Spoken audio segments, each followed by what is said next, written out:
కాంగ్రెస్ అంటేనే సంక్షేమం, కాంగ్రెస్ అంటేనే అభివృద్ధి, కాంగ్రెస్ అంటేనే సామాజిక న్యాయం, కాంగ్రెస్ అంటేనే మహిళా నాయకత్వాన్ని, మహిళల్ని మరి అభివృద్ధిలోకి తీసుకురావడం, కాంగ్రెస్ అంటేనే ఉద్యోగ ఉపాధి కల్పించడం, కాంగ్రెస్ అంటేనే విద్యా అర్హతను పెంచడం, కాంగ్రెస్ అంటేనే పేదలకు గూడు గుడ్డ ఇవ్వడం. ఇవన్నింటినీ ఈ రోజు పట్టుకొచ్చినటువంటి మన నాయకుడు మన సీఎం గారు రేవంత్ రెడ్డి గారని ఈ సందర్భంగా తెలియజేస్తా ఉన్నాను.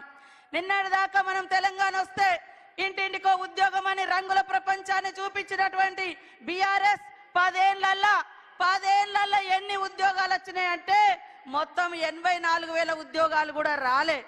కానీ 10 నెలలలో 57,000 ఉద్యోగాలు ఇచ్చినటువంటి ఘనత మరి మన సీఎం రేవంత్ రెడ్డి గారిదని ఈ సందర్భంగా తెలియజేస్తా ఉన్నాను. 10 ఏళ్లలో బీఆర్ఎస్ పార్టీలో కనీసం 2 లక్షల ఇల్లులు కూడా రాలే. కానీ ఏకకాలంలో 4.5 లక్షలకు పైగా ఇల్లులకు మంజూరు ఇచ్చినటువంటి ఘనత సీఎం రేవంత్ రెడ్డి గారిది, ఆ శాఖను చూస్తున్నటువంటి పొంగులేటి సీనన్న గారిది అని కూడా ఈ సందర్భంగా తెలియజేస్తా ఉన్నాను.